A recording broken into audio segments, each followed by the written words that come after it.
Hello, my name is Stefan van Woenzel and I am the author of the book called Oil Traders' Words. Oil Traders' Words is a book with about 2,500 various definitions and words that is used in the daily talk in the oil business. It's the traders, it's the operators, shippers, brokers, agents, everybody at the commercial side of the oil business is using the words what I describe in this book. And I think it's smart to have it and to look at so many words because it's so common to talk and talk and talk and not think about the word. What does it mean? What is the background?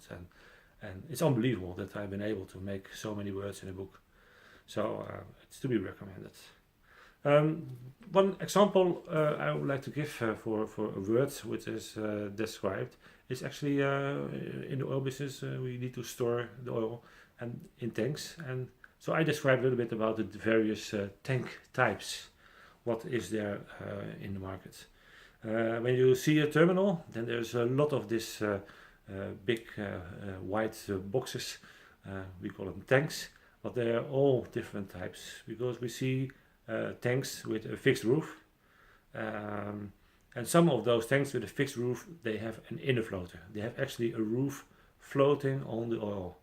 And that is, for example, for Jet A1, very important to have a special design for that because in Jet A1 you don't want to have water, you don't want to have particles, you don't want to lose oil from evaporation.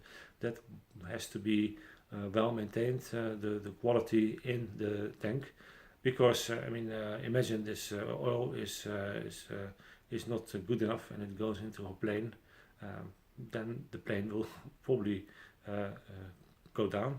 That's the wrong way. So we need to have tanks which are suitable to guarantee the quality of the oil in there, and that's what, so for example, a tank with a fixed roof and an inner floater. But then there's also tanks with a floating roof, and you will see that most often on all the tanks, which contains oil with a high RVP, with a high vapor pressure. And when you have a floater on the product, then actually there is no air between the product and the roof of the tank. And that means that the evaporation is as low as possible and you won't lose oil, and the emissions is also on the minimum. For example, oil with a high RVP, and high vapor, is gasoline, is naphtha, but also crude oil.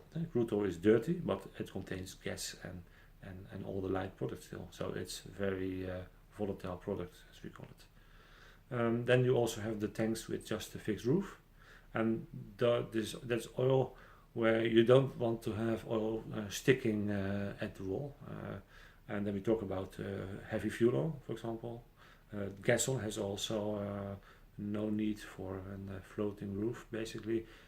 You can do it, of course, but it's less volatile, there's less evaporation, and also the flash point of diesel and heating oil and fuel oil is higher than 55 degrees Celsius. So also there it's tanks which are designed for that. But then again, for the gas oil you can have just normal tanks with a floating roof, with a fixed roof, and for fuel oil it has a fixed roof, but then the tanks are also insulated. And why is that? Because the fuel oil has to be heated, has to be kept on temperature, because without heat, fuel oil will probably not float. So then you have tanks which are insulated, which is taking care of not losing too much temperature. I mean, in the old days, I stored fuel oil in tanks which were not insulated, but then in the winter time, you just saw that the oil was just losing a lot of temperature, especially in winter times. So there are a bit of different type of tanks.